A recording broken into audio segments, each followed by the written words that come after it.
Hola amigos, balik lagi di Remis Review, dimana pada video kali ini kita akan melanjutkan part 9 dari serial Stellar Transformation. Dan setelah video ini atau part 10 akan jadi ending dari season yang ketiga ini guys. Udah cukup segitu aja pembukaannya, dan sebelum mulai kita intro dulu.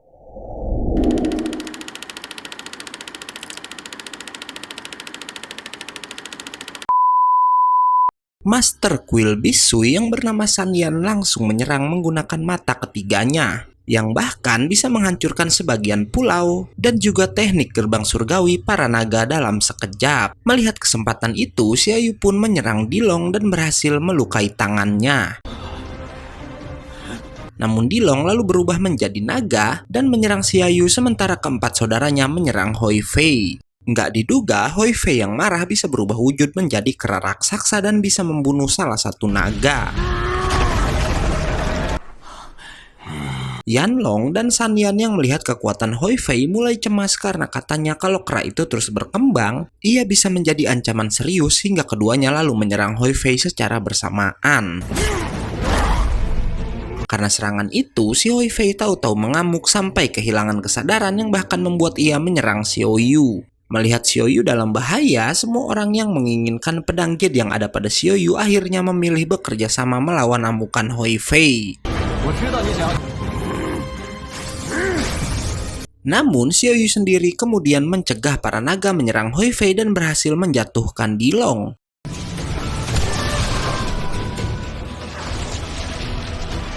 Sedangkan Hoi Fei sendiri yang melawan Sanyan dan Yanlong akhirnya bisa dijatuhkan oleh Master Kuil Bisu tersebut. Xiaoyu akhirnya mengeluarkan token milik Paman Lan dan berniat memanggilnya, namun Dilong menyerang diam-diam membuat Xiaoyu terpental. Dilong mencoba menyerang Xiaoyu lagi, tapi ternyata Paman Lan datang dan bisa mencegahnya. Paman Lan pun langsung menangani Hoi Fei yang masih mengamuk sambil menciptakan sebuah pohon yang akar-akarnya lalu mengikat semua orang yang mengincar muridnya tersebut. Yanlong berkata jika Paman Lan adalah seorang immortal yang bahkan kekuatan mereka nggak akan sebanding untuk melawannya. Hingga akhirnya Paman Lan pun bisa menyadarkan Hoi Fei. Sang paman lalu melepaskan semua orang dari jeratan akarnya, dan terlihat jika para master ini bahkan sangat ketakutan dengan Paman Lan dan memohon ampunannya, bahkan si Dilong bersedia dihukum mati asal adik-adiknya dibebaskan. Namun Paman Lan lalu membebaskan mereka semua asal semua orang berjanji nggak akan mengejar para muridnya lagi, dan lalu pergi membawa Xiaoyu dan juga Hoi Fei ke suatu tempat.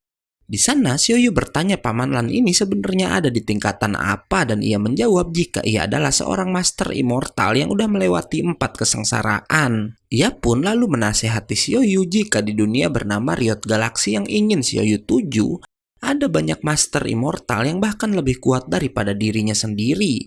Dan bahkan di sana banyak binatang buas yang bahkan kekuatannya sebanding dengan binatang ilahi seperti Hoi Fei. Tapi ia bilang semua itu bisa dilewati dengan peningkatan pelatihan.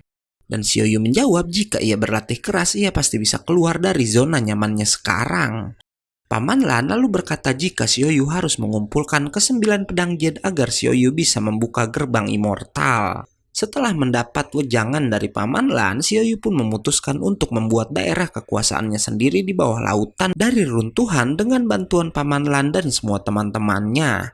Dan setelah bangunan itu selesai, Paman Lan menghadiahi sebuah pelindung bernama Sky Circle Star yang Paman Lan bilang jika itu adalah salah satu penghalang terkuat. Dan Xiaoyu pun akhirnya menamakan tempat baru itu dengan nama Pavilion Bintang. Singkat cerita, Pavilion Bintang yang adalah daerah kekuasaan Xiaoyu udah merekrut beberapa penjaga. Di antara mereka adalah para penjaga dari Gua Darah dan seorang penjaga baru bernama Yan Rui yang ditunjuk sebagai ketua penjaga karena katanya ia lebih kuat dari 8 penjaga yang ada. Sementara Xuanzong ditunjuk langsung oleh Xiaoyu sebagai pengurus pavilion. Nggak lama, Lier pun datang ke sana dan Xiaoyu pun mengajaknya berkeliling. Namun kemudian Xiaoyu mendapatkan kabar jika ada beberapa tamu yang datang, yang ternyata adalah Dilong, Sanyan, dan Yanlong yang ingin mengucapkan selamat atas berdirinya Pavilion Bintang. Tak hanya mereka, kemudian datang lagi 3 orang kultivator immortal yang berasal dari domain immortal Penglai. Bernama Yansu dari sekte Kingsu, Huotian dari sekte Xian, dan juga Difeng dari sekte Lanyang. Gak sampai di situ aja, karena gak lama datang juga para kultivator iblis dari domain Purple Flame Devil bernama Yida dan dua orang lain bernama Jiaoju dan juga si Tusu. Nampak di sana jika para kultivator iblis ini nggak menyukai para kultivator immortal, menyebabkan suasana sedikit memanas. Tapi Xiaoyu mendinginkan suasana dengan menyambut mereka semua dalam perjamuan. Dalam perjamuan, saat Yanlong sedang menceritakan tentang kehebatan Yida pada Xiaoyu, tiba-tiba aja Yansu nggak pakai basa-basi lagi meminta semua orang yang ada di sana meminjamkan pedang Jade yang mereka miliki masing-masing kepadanya. Keadaan kembali memanas di antara semua orang kuat itu, tapi Yansu lalu mengatakan jika ia ingin meminjam 8 pedang dari semua pemilik yang hadir di sana karena ingin menggunakannya mencari pedang terakhir yang sampai saat ini belum diketahui keberadaannya. Karena katanya ia punya metode rahasia yang bisa menemukan pedang ke-9 dengan 8 pedang yang ada. Dan setelah berhasil, ia berjanji akan membagikan semua harta karun ataupun kekuatan yang ada di Aula Peri secara merata. Xiaoyu berkata ia nggak semudah itu bisa percaya dan meminjamkan pedangnya. Tapi Yansu bilang jika ada salah satu orang di sana yang berani macam-macam dan ingin menguasai Aula Peri sendiri, maka ia sendirilah yang akan menghentikan orang tersebut. Mendengar itu, Xiaoyu pun memberikan pedang Jade-nya disusul oleh para pemilik lain. Yansu lalu melakukan sebuah metode hingga 8 pedang itu akhirnya mengarah pada suatu tempat. Ia sendiri lalu mengikuti pedang-pedang itu disusul oleh semua orang yang berada di sana.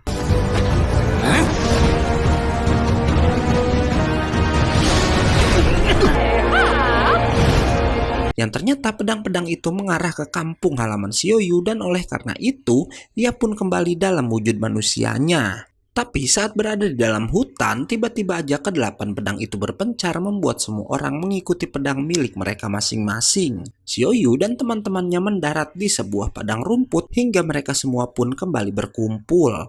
Dan karena keberadaan pedang ke-9 belum diketahui, mereka pun memutuskan mencari sendiri-sendiri. Sementara Xiaoyu berniat mengajak semua temannya untuk terlebih dahulu pulang ke tempat tinggalnya. Sementara itu, di tempat lain tampak seorang pria yang memiliki pedang Jade terakhir yang udah mengetahui kedatangan mereka semua. Xin lalu kembali pada Xiaoyu di mana ternyata ia mengajak Lie ke perguruan semasa kecil ia tumbuh di sana. Walau terlihat perguruannya itu kini udah hancur berantakan. Setelah mengenang masa kecilnya, Xiaoyu pun akhirnya mengajak teman-temannya untuk kembali pulang ke istananya. Di mana kedatangan Xiaoyu langsung disambut gembira oleh kedua kakaknya, di mana sepeninggal Xiaoyu ternyata kakak tertuanya yang bernama Qin Zheng udah menjadi seorang raja menggantikan ayahnya. Sementara kakak keduanya Qin Feng menjadi seorang jenderal. Xiaoyu pun bertanya di mana ayahnya dan kakak Xiaoyu menjawab jika ayah dan juga paman Feng saat ini sedang melakukan pengasingan diri. Hingga nggak lama teman-teman masa kecil Xiaoyu yang bernama Tisan dan Xiaolu menemuinya. Mudah-mudahan kalian nggak lupa ya sama kakak beradik ini. Xiaoyu pun lalu menanyakan kabar tentang gurunya yang tak lain adalah Jenderal Zhao, di mana kakak Xiaoyu bilang jika saat ini sang jenderal udah bahagia karena ia menikah dan mempunyai anak.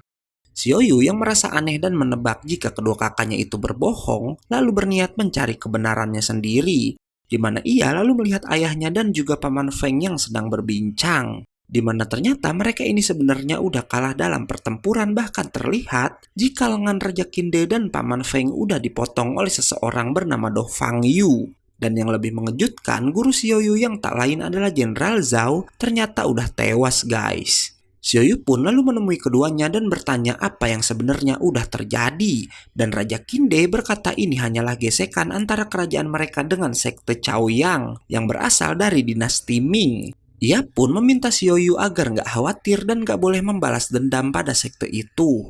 Terlebih, paman Feng bilang jika sekte itu punya banyak kultivator kuat di dalamnya. Yang tentu aja Xiaoyu nggak mau dengar dan lalu pergi untuk membalaskan dendam ayah dan pamannya itu pada Do Fang Yu. Nggak lama, paman Feng merasakan aura orang-orang kuat yang datang ke sana, yang ternyata itu adalah Yan Rui beserta beberapa prajurit yang diminta Xiaoyu untuk menjaga keluarganya. Xin lalu berpindah pada sekte Chaoyang di mana ternyata mereka udah terlebih dahulu ditaklukkan oleh Yansu dan juga Yanlong. Hingga nggak lama Xiaoyu pun datang dan langsung mencari Do Fang Yu.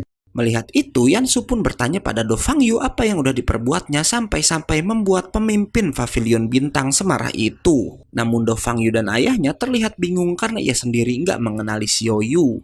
Xiaoyu pun mengenalkan diri dan bilang akan membalaskan dendam ayah, paman, dan juga gurunya yang udah tewas, membuat semua murid sekte itu mulai bergerak.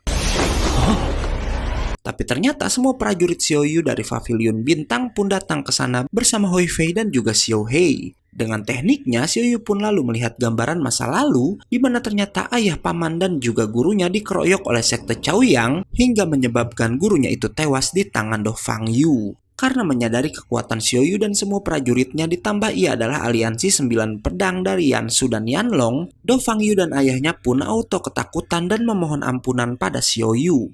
Tapi Xiaoyu yang udah terlanjur marah lalu memberikan 3 pukulan untuk ayah, paman, dan juga gurunya. Yansu lalu berkata jangan sampai Xiaoyu membunuh Do Fangyu, karena itu bisa memancing kemarahan kultivator immortal lainnya. Tapi nggak diduga lalu Yanlong lah yang membunuh si Do Fangyu. Yanlong juga berkata lebih baik mereka meratakan seluruh sekte Chaoyang. Tapi Yansu lagi-lagi mengingatkan jika melakukan itu maka Xiaoyu harus bersiap menghadapi kemarahan para immortal. Karena Xiaoyu emang cuma punya dendam sama Do Fangyu aja, ia pun akhirnya memutuskan untuk melepaskan seluruh sekte Chaoyang. Saat Xiaoyu kembali ke istana, ia dikejutkan oleh Liu yang ternyata punya kekuatan untuk menyembuhkan tangan Raja Kinde. Gak lama, Xiaoyu pun diminta berkumpul oleh aliansi 9 pedang dan ia pun memberi ayahnya sebuah token agar ayahnya itu bisa menghubungi Xiaoyu. Sementara Liu tetap tinggal di istana untuk merawat tangan Raja Kinde. Xiaoyu, Hoi Fei, dan Xiao Hei pun akhirnya tiba di tempat berkumpul para aliansi, di mana mereka ternyata udah berpisah selama beberapa tahun untuk mencari keberadaan pedang Jade. Dan di sana Sanyan menyadari jika Xiaoyu dan teman-temannya udah menjadi lebih kuat. Yanlong lalu menunjukkan sebuah gua di mana katanya pedang Jade-nya ada di dalam gua tersebut. Tapi saat ia dan Yansu mencari ke sana dengan prajurit yang mereka bawa, tiba-tiba aja para prajurit itu diserang oleh sebuah kekuatan yang berasal dari dalam gua tersebut. Setelah mendengar cerita Yanlong, Xiaoyu terlihat nggak takut dan malah turun ke sana bersama Hoi Fei dan juga Xiao Hei membuat para kultivator lain mengikutinya. Sesampainya di dalam gua, mereka pun dihadapkan pada 9 jalan yang harus mereka pilih. Yansu lalu menggunakan anak buahnya untuk mencari jalan mana yang benar dan meninggalkan token milik mereka sebagai tanda. Hingga gak lama terlihat 8 token mati secara bersamaan dan hanya menyisakan 1 token yang menandakan salah satu anak buah Yansu udah memasuki jalan yang benar. Tapi kemudian token terakhir pun ikut mati juga membuat mereka semua kebingungan mencari jalan yang sebenarnya. Xiaoyu lalu mempunyai ide dengan menggunakan 8 pedang untuk menunjukkan jalan ke lokasi pedang terakhirnya. Hingga akhirnya pedang-pedang itu pun serentak mengarah pada salah satu jalan, walau gak lama pedang-pedang itu kembali lagi yang menandakan ada bahaya di balik jalan tersebut. Tapi lagi-lagi Xiaoyu yang gak kenal takut masuk lebih dulu membuat semua orang mengikutinya. Tapi sesampainya di dalam mereka langsung dikepung oleh lahar panas, membuat semua orang menyatukan kekuatan membuat pelindung. Tapi tiba-tiba mereka semua berpindah tempat ke hadapan si pemilik pedang ke-9 yang bernama Yanmo, di mana ia langsung menunjukkan pedang miliknya. Yanlong ternyata mengenal Yanmo yang adalah seekor naga hitam. Tapi Yanmo bilang ia nggak ada hubungan apa-apa lagi sama klan naga dan sekarang ia adalah penguasa dari alam liar di sana. Yanmo lalu mengajak mereka semua bekerja sama membuka aula peri. Xiaoyu pun lalu berkata jika Yanmo beserta 3 binatang ilahinya diterima masuk dalam aliansi mereka. Hingga semuanya pun akhirnya keluar dari gua kematian dan berencana membuka aula peri bersama-sama. Dan 9 pedang itu ternyata sebuah peta yang menunjukkan jika aula peri berada di sebuah tempat bernama Galaksi Baoluan. Selanjutnya terjadi keributan di antara mereka semua yang meributkan berapa orang yang bisa ikut pergi ke galaksi tersebut. Xiaoyu lalu bilang jika pemilik 1 pedang bisa membawa 2 orang dan disetujui oleh semua kecuali Dilong, di mana ia yang punya 1 pedang ingin membawa semua adiknya. Sementara Yanmo yang memiliki 1 pedang juga ingin membawa 3 binatang ilahinya. Hingga akhirnya ia pun membunuh para naga kuil Juisa dan merebut pedang mereka hingga kini Dilong yang punya 2 pedang bisa membawa semua binatang ilahinya.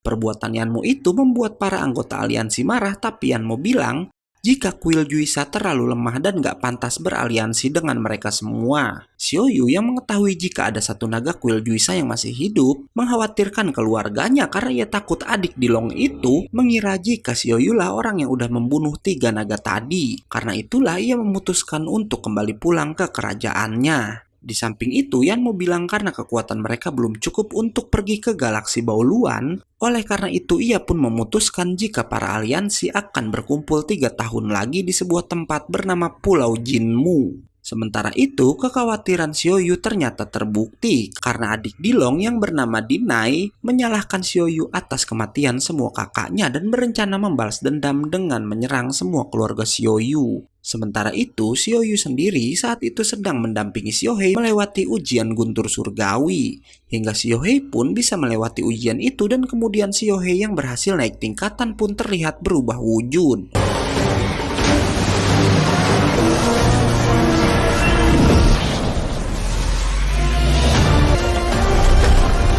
Bersamaan dengan itu, Hoi Fei lalu melaporkan pada Xiaoyu jika Dinai udah mulai bergerak. Dan mengetahui hal itu, Xiaoyu lalu berbincang dengan Lie Er jika ia akan menaikkan tingkatannya dengan menjalani ujian guntur surgawi kesengsaraan 6-9. Dan bukan itu aja, ia juga akan memancing Dinai untuk datang ke sana dan bertarung dengannya. Yang tentu itu membuat Lie Er khawatir karena menghadapi ujian aja udah berbahaya, tapi Xiaoyu malah berniat memancing Dinai ke sana juga. Xiaoyu pun lalu pergi bersama Hoi Fei dan beberapa prajurit, sementara Xiaohei dan Yan Rui diminta menjaga keluarganya. Sebelum pergi, Lie Er yang masih marah sama Xiaoyu cuma memberikan sebuah token untuk Xiaoyu yang ia titipkan pada Hoi Fei. Sementara di tempat lain, Dinai mendapat kabar jika Xiaoyu akan menjalankan ujiannya di sebuah tempat bernama Pulau Sihe. Dan walau anak buahnya mengingatkan jika itu pasti perangkap dari Xiaoyu, Dinai nampak gak peduli dan ingin segera membalaskan dendam kematian semua saudaranya, lalu part 9 pun selesai. Oke, karena videonya udah habis, gue gak undur-undur dan Remis Review pamit. Bye-bye.